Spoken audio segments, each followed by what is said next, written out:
Kentavious Caldwell-Pope is having a quiet renaissance while the Magic veteran is finally delivering what the Magic hoped for today on Locked On Magic.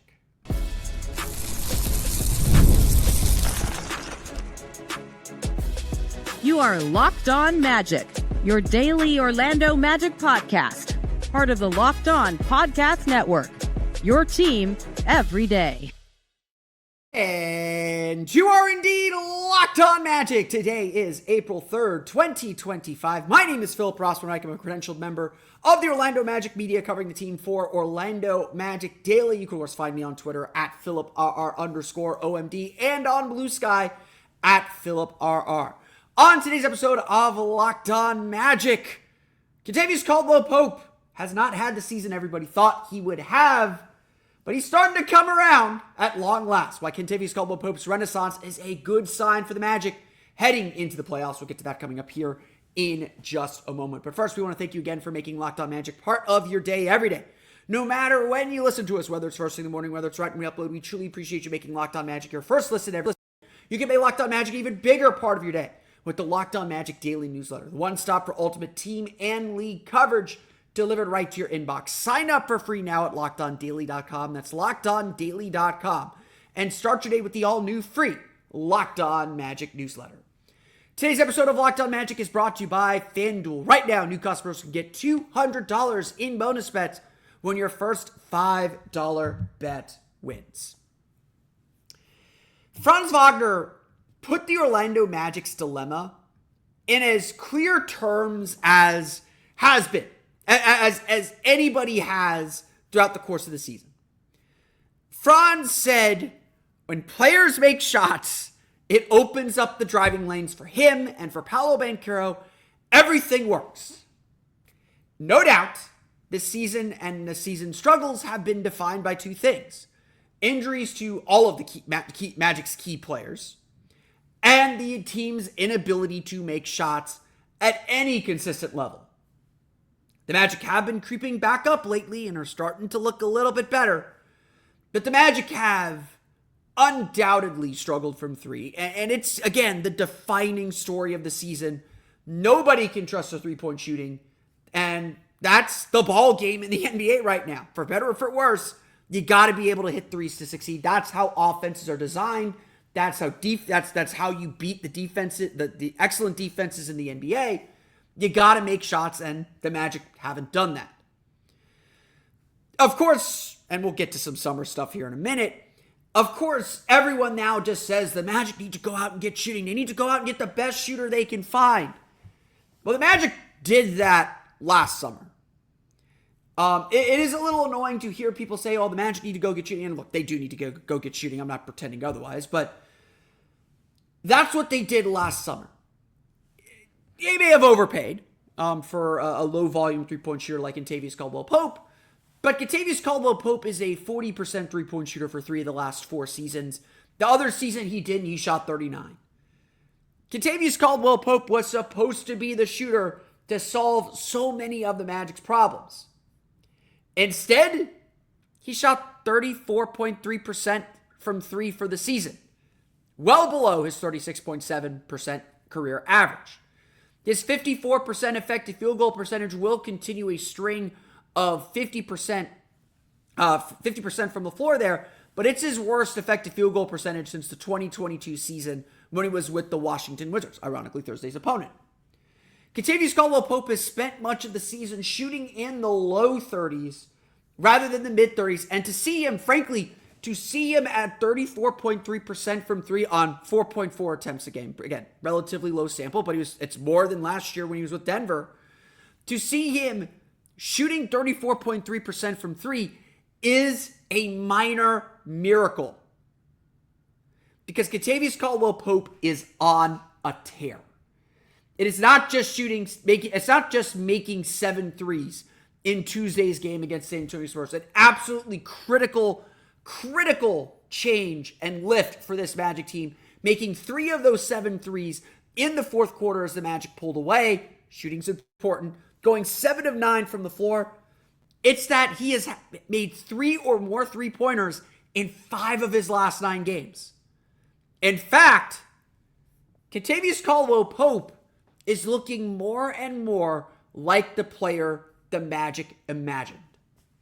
In his last 5 games, he is shooting 60% from 3 on 4 attempts per game. So that's 20, I'm doing math here, sorry. That's 12 for 20. In his last 10 games, he is shooting 52.1% from 3. It's 25 for 48. In his last 15 games, he is shooting 50% from 3. In his last 20 games, a quarter of the season, the final quarter of the season, he's shooting 45.8% from 3. Kentavious Caldwell-Pope is starting to figure it out. We're starting to find the rhythm again, whether it's just an injury that now suddenly feels better, whether it's the offense working the way it needs to work, whatever the case may be. The Magic are now getting the field goal percentage they need from Kentavious Caldwell-Pope. If anything, the problem is he's only getting 4 threes a game, which is, again, just a little bit below his average. The Magic need to find ways to get him the ball more. He hit the big shot against the Cleveland Cavaliers, a shot that just really defined what this Magic team was supposed to be. And he's hit big shot after big shot, hit big shots Tuesday.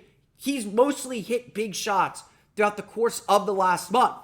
And in the losses, the losses are the games where he either doesn't make shots or he doesn't shoot enough.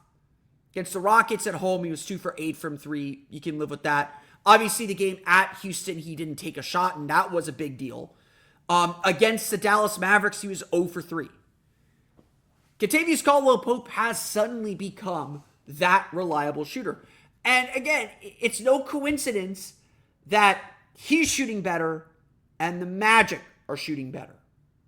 Over their last 15 games, where again, Kentavious Caldwell-Pope has made 50% of his threes, over the Magic's last 15 games. I got to pull up my stats here. Over the Magic's last 15 games, they are shooting a whopping, for them, 35% from 3. That's still 23rd in the league, mind you, but as I mentioned before, the Magic are like 19-5 when they shoot 35% from 3 or better. Being above average for their last 15 games, that's helped them regain their standing. They're 8-7 in their last 15 games. Their offensive rating in their last 15 games, with this surge of shooting, and certainly surge from Kentavious Caldwell-Pope, the Magic are 20th in the league in offensive rating at 113.5. When we narrow that scope, let's make it the last 10 games. When we narrow that scope to the last 10 games, suddenly the Magic still at about 113 points per 100 possessions. Their defense has improved significantly, giving their offense some leeway to make some mistakes. But to be sure, the Magic are going to need as much from Kentavious Caldwell-Pope as they can get. While the season overall has been a disappointment, and no one's going to hide from that, Kentavious Caldwell-Pope has quietly become the exact player the Magic hoped he would be. A player who boosts the offense, and let me stall while I pull up those numbers, a player who boosts the offense just by his presence. For the season, of course, the Magic have struggled offensively, a 108.5 offensive rating. When Kentavious Caldwell-Pope is on the floor, it's a 109 offensive rating. Among regular rotation players, only Corey Joseph and Franz Wagner are ahead of him. In the last 15 games, again, the Magic have an offensive rating of 113.5. The Magic are 115.7 with a plus 6.1 net rating when Kentavious Caldwell-Pope is on the floor. In the last 10 games, again, where Kenny is shooting really, really well, similar 113 offensive rating, the Magic have a 115.3 offensive rating. Only among regular rotation players, only Jonathan Isaac and Paolo Banchero are better. Kentavious Caldwell-Pope is finally providing the spacing and shooting the Magic have been looking for.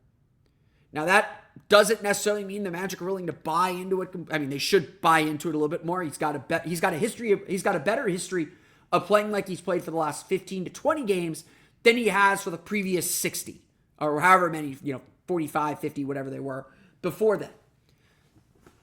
This is who Kenny was supposed to be. And the Magic are starting to figure out how to use him, starting to figure out how to get the most from him. And if that's the case, And the Magic's offense suddenly becomes a whole lot more dangerous. He's not the only one with the renaissance. The quiet improvement from Wendell Carter. We'll talk about how his defense deserves your attention coming up here in just a moment. But first, today's episode of Locked On Magic is brought to you by our friends from 5 Hour Energy. Daylight savings snuck up on us again. It always does. I'm personally probably still feeling the effects of it. And if you're feeling that lost hour of sleep, or any lost sleep, 5 Hour Energy has your back. The extra sunshine means more time for fun, but sometimes you need a little boost to power through. Whether you're staying up late, watching the NCAA tournament, squeezing in a round of golf after work, or trying to keep up with your busy day, 5 Hour Energy gives you that quick, refreshing pick-me-up whenever you need it.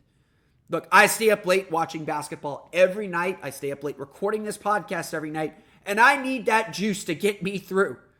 With longer days, getting outside for a hike or run, Tropical Burst can help you feel the sunshine just a little bit more. And whether you're at a game or traveling, 5 Hour Energy is easy to grab and keeps you feeling refreshed on the go. Head to 5hourenergy.com to find more than 15 flavors to choose from, including watermelon, blue raspberry, and peach mango. You can even build your own 12-pack or 24-pack delivered right to your door. Need one now? Grab a 5 Hour Energy shot at your local grocery or convenience store. They're literally everywhere. Stock up today and stay energized with 5 Hour Energy.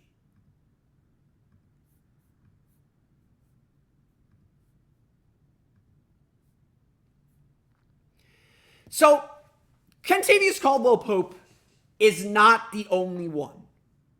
He is not the only one that has found a little bit of a surge. You know, that's just the truth of it. He is not the only one that has figured some things out here lately. He's also not the only one who struggled all year, and the only starter who has struggled to kind of find himself this season. I am a Wendell Carter defender. I think that he has sort of become the scapegoat for this team. And I'm not going to sit here and pretend that Wendell Carter is a perfect player.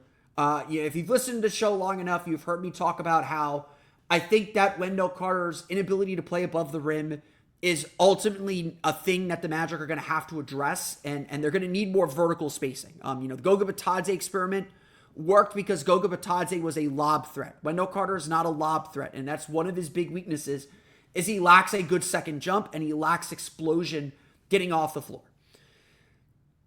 Orlando's going to need a lot more from Wendell Carter. For the season, he's averaging, he is been very poor. The knee injury, the leg injuries, the foot injuries have really hurt him, have really slowed him down. His shooting has completely disappeared.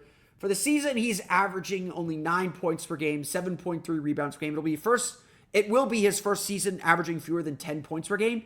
His 7.3 rebounds per game are up from last year, so I want to give him credit on that. But he's shooting a 49.7% effective field goal percentage, the worst effective field goal percentage since his rookie year. He's shooting 24.2% from three, which is his worst since he started shooting threes when he came to Orlando. He's at 37.4% last year. Granted, attempts are down at least. That's a good thing. And 45.8% overall. That is his worst field goal percentage of his career. He has struggled to find his footing, and that is a good turn of phrase because obviously the foot injuries have hurt him. Since the All-Star break, he's been a little bit better. 9.6 points per game, 7.9 rebounds per game, shooting 45.8% from the field overall, 30.9% from three. Again, not where the Magic need him to be, but like Kentavious Caldwell-Pope, making progress in the right direction. Wendell Carter is at least in the ballpark. But still not what the Magic need. I think we can all sense that. Like, there are good moments with Wendell, there are bad moments with Wendell. But that's not what I'm here to talk about. The reason why the Magic keep turning to Wendell Carter is, yes, they have faith in his development. They have faith in who he can be, who he should be, what they think he can still be. They have faith he can get back to that and show that enough to keep defenses honest. But the real reason he's still out there, and again, he's fourth on the team in scoring since the All-Star break, so they need him. The real reason he is out there is because his defense has been excellent. Just excellent defense. Since the All-Star break, he is not averaging a block per game. He's at 0.9 blocks per game. But that's not where you find his value. His value comes from two places. His positioning as a defender, his ability to defend the rim, not necessarily with blocked shots, but just by his presence, and now an improved rebounding ability, and his ability to switch out onto the perimeter and help defend guards, for better or for worse. I know some people don't like how much the Magic switch. I would agree. I think the Magic put him out on an island too much, but the Magic trust Wendell Carter to help on guards, to enable them to switch and blitz on perimeter players, because Wendell Carter can hold his own on guards. He did an excellent job against Luka Doncic a few weeks ago. Last week, he'll probably get some call on Trae Young. They feel comfortable switching him on to Trae Young when the Magic get to that game next Tuesday. For the season, Wendell Carter is giving up 56.9% defended field goal percentage at the rim, according to data from Second Spectrum. I want to note before I give you the next number that is better than all of last season. Last season, Carter gave up 58.4% defended field goal percentage at the rim.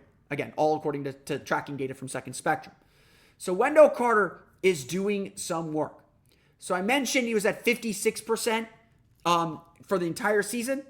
Since the All-Star break, on 5.3 defended field goal attempts per game, Carter is only giving up 49.1% shooting at the rim. I want to put that in some perspective. Since the All-Star break, Wendell Carter is facing 5 defended field goal attempts per game and giving up less than 50%. Less than 50%. I want to put this into more perspective. Since the All-Star break,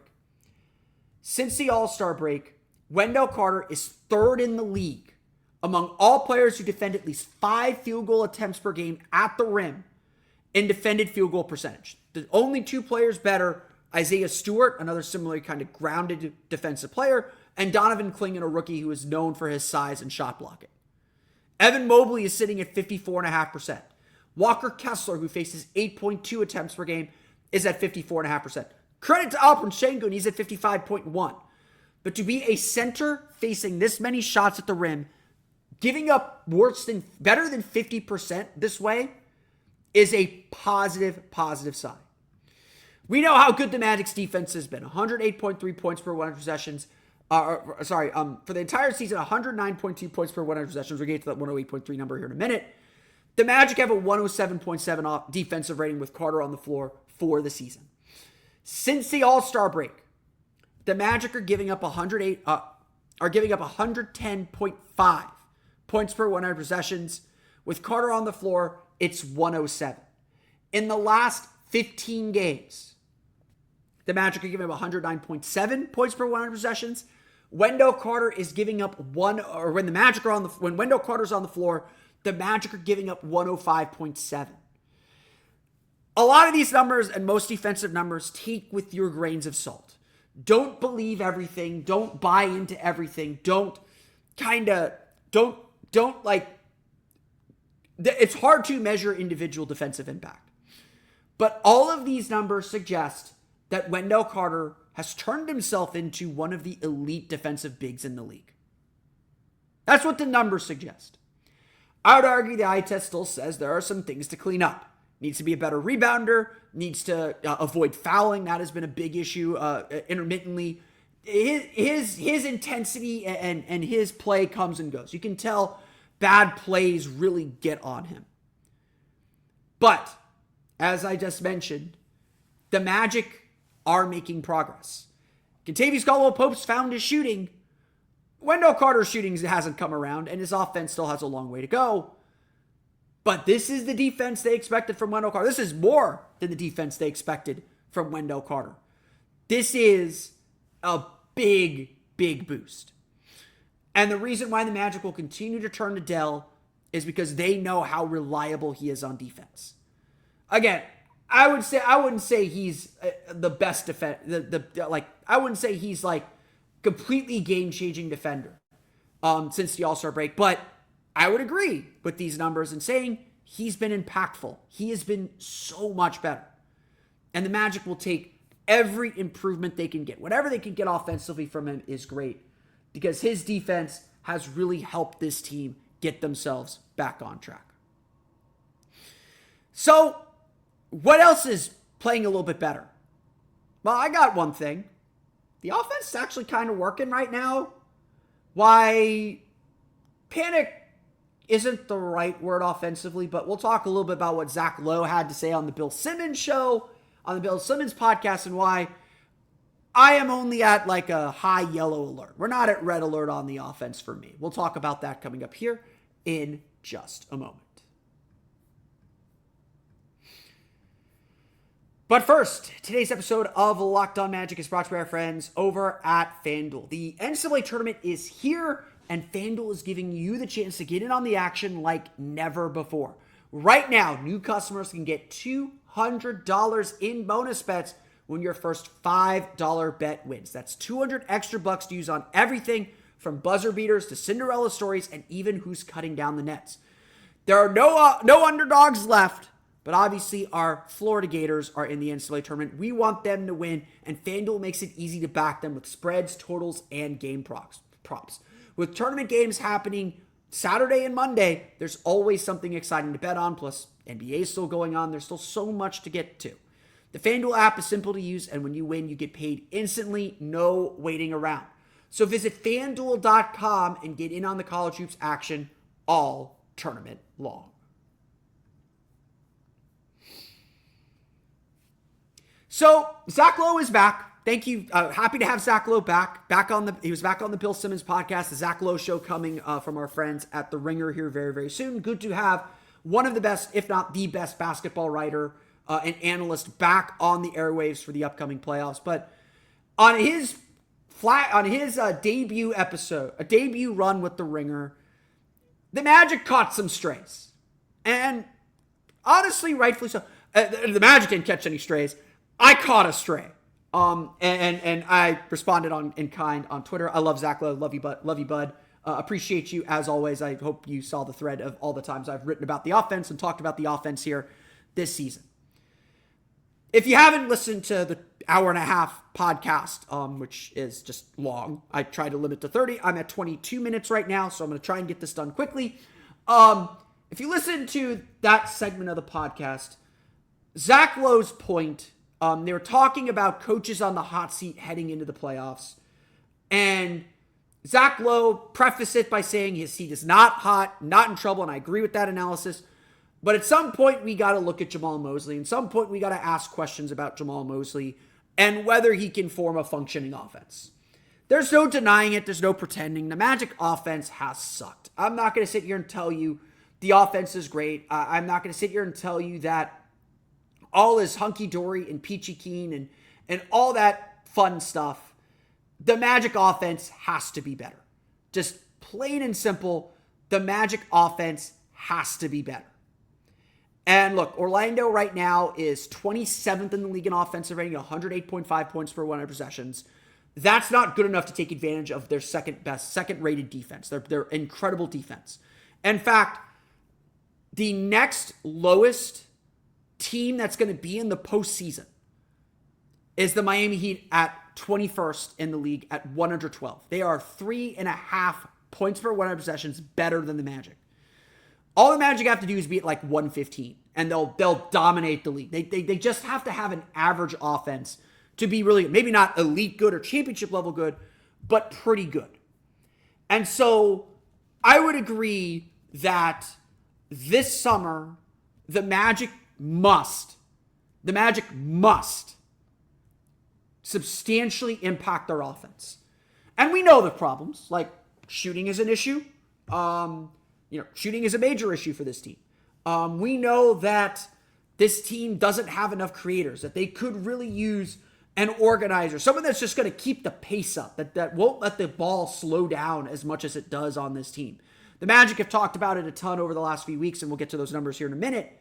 The Magic have talked a ton over the last few weeks, just how much picking up the pace and getting into their stuff faster helps them offensively, helps them find a rhythm.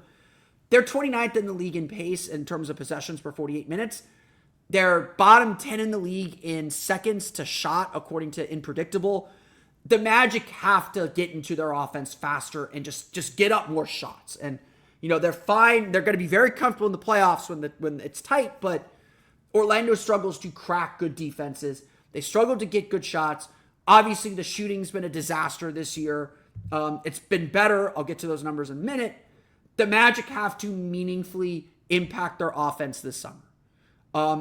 Failing to do that is just failure. Like, there was reason to believe Orlando was kind of figuring some stuff out offensively last year. They weren't this bad. And that another year of improvement would help them get there. But this is where I want to deviate a little bit. I am not at 5-alarm fire with this Magic team's offense. I'm just not. Because we only got to see the starting group together for 5 games. In those 5 games, small sample size, the Orlando Magic had a 111.8 offensive rating. That was good for 16th in the league through the first 5 games. Now, 111.8 for the entire season would still be 22nd in the league. So they're not destroying worlds or anything like that. But undoubtedly, when you look at what happened to the Magic this season, part of the collapse is Paolo Banchero, their best scorer and best kind of like initiator and creator, injured 5 games into the season. Franz Wagner, their next best creator, initiator, and scorer, injured 20 games into the season. Mo Wagner, their best bench scorer, one of their superpowers. They were 4th in the league, or they're 5th in the league in bench scoring. Before Mo Wagner's injury, they're like 22nd or 23rd in the league, or they're in the 20s since his injury. He's out for the year since December. Jalen Suggs, one of their best scorers, out for essentially the year since early January. You bring back like the shooting that the Magic are getting from Kentavious Caldwell-Pope right now, and the Magic offense looks completely different. Having said that too, Orlando has shown signs of life. Over the last 15 games, they're averaging 113.5 points per 100 possessions, which is 20th in the league. Now, this is why I'm not so panicked. The trio of Franz Wagner, Jalen Suggs, Paolo Banchero has a plus 3.4 net rate in the first 5 games of the year in 85 minutes, had a plus 3.4 net rating, but only a 109.9 offensive rating. So again, I'm not sitting here pretending the offense is fixed. I'm not sitting here pretending that health fixes everything in this offense and fixes everything for this team. I think that losing Mo Wagner was a much bigger loss than anybody anticipated. That lost a big scoring punch off the bench, in addition to everybody needing to get themselves back into the swing of things and back into shape. The Magic absolutely have been hurt by their injuries, and they 100% can blame injuries for things being as bad as they have been. That doesn't mean they should rest on their laurels and just expect everyone back. We can see the issue. We can see the lack of organization, the lack of tempo, the lack of pace.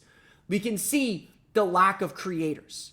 And that hasn't been fixed even with the Magic having a moderate offensive upturn here in the last 10 to 15 games.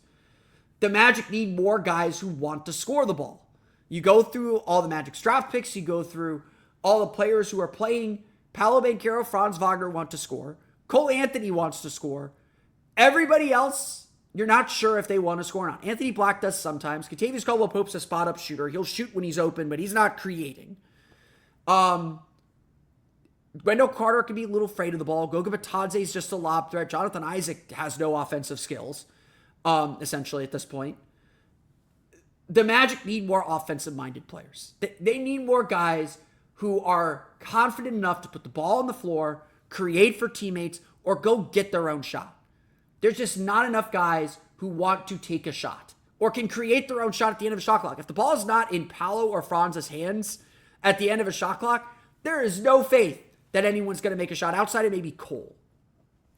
And that's where the Magic have to change their mindset. It would not shock me at the end of the season if we do see some coaching changes, if we do see some staff changes to try and mix things up and find some new ideas offensively, because this is so clearly the thing holding the Magic back. This is so clearly what's kept the Magic from elevating themselves. And again, while injuries are why they're in the 7-8 fight, rather than in the 4-5-6 fight, which they like, if this team stays healthy, they're in the 4-5-6 fight. I am 100% confident of that. But I'm not saying which seed they get. I'm confident they're in the fight. But that's not the fight we want to be in. We want to be in the 1-2-3 fight. We want to be fighting Boston and Cleveland, and those teams have elite offenses. And that's where the Magic have to get themselves to. The way Paolo has played for the last 2 months would suggest that he can get there and get to that level of efficiency. Franz Wagner, we know, can find himself, and he struggled a little bit here the last few weeks. Been a little inconsistent with his shot especially, but we know what he's capable of doing. Getting a more dynamic and versatile and diverse attack, that's the job for the summer. I'm quietly confident the Magic are better offensively than what they've shown. And they've shown that over the last 10 to 15 games. It's one of the reasons why the Magic have had this little renaissance and are looking better. But that doesn't change that, yes, Zach Lowe is right. It is on the Magic. It is on Jamal Mosley as a coaching staff, and in my opinion, more on Jeff Weltman and the management group and the executive group to get this team's offense in a better place, in a place where the defense can be really good, but doesn't have to be elite every night to give them a chance, especially against quality opponents. I am not, I'm not sold that the issue is the Magic's overall offensive philosophy. I still think that works. And I still think that can be a good thing. The problem is the lack of shooting and lack of secondary creation at all times. Getting Jalen Suggs back will help because he's turned into a really good spot-up shooter. But the Magic need an overhaul. I'm not going to pretend otherwise. I'm not going to sit here and say otherwise. The Magic need to overhaul personnel to make this, find personnel that can fit their defense. I don't think we'll see a complete overhaul of the roster. Like, not every role player is going to be gone. It's going to be 2 or 3 players. They may trade, like, Kentavious Caldwell-Pope for a point guard. They may trade Wendell Carter to try and upgrade the center position. I think vertical spacing right now is as important as shooting spacing because the shooting is going to be better next year. Like, just naturally the shooting will be better. Can't be this bad again next year. The Magic just need to put focus and care into the offense and trust that they can teach defense. Trust that they have the culture that can build the defense that they want. But that's an issue for the summer. I'm not as down on this offense as everyone else would be, but like even I would say, like, yes, it needs a complete overhaul. So there's that. Again, Jamal Mosley not on the hot seat at all. Like, his job is very safe. He's done what they want. But yeah, after you struggle the way the Magic have struggled this year, you come out slow next year. The offense looks this sluggish again next year. That seat will get hot. To Zach Lowe's point, it is time to talk about this team as a real team. And I think that's been my big message. And I'll repeat this message when we get to the offseason. But the Magic have treated this team like a rebuilding team. The way Jeff Weltman approached last summer, the way that this team kind of approached this season is we're still rebuilding. We're still growing. We're still letting guys make mistakes. The playoffs last year should have ended that conversation a little bit, if not completely. The Magic need to be about winning. And that's going to be the biggest challenge and the biggest test for Jeff Weltman and his management group and his executive group is how do you go from a rebuilding mindset to a winning mindset? And how does that change what you look for, what you're willing to compromise, what you're willing to sacrifice to win, to try and win more games, to try and make a more immediate impact rather than a long-term one? That's the challenge. And again, that's why I don't feel like I have to ask Jamal Mosley questions. The personnel is limited. I really do think it is a management issue with this offense, and management has to get the right players in place so that we can see what this offense looks like at full bore with all the decision makers the Magic want, and so on and so forth. But we'll see what happens in the offseason. We still got 5 games to go. We still got 5 games to go. And we'll see what the Magic can do with those 5 games and hopefully a playoff series. But that's going to do it for me today. I want to thank you all again for listening to today's episode of Locked On Magic. Of course, find me on Twitter at PhilipRR_OMD and on Blue Sky at PhilipRR. You can subscribe to the podcast at Apple Podcasts, Stitcher, TuneIn, Himalaya, Google Play, Spotify, Odyssey, and all of the podcasts to your podcast-enabled listening device.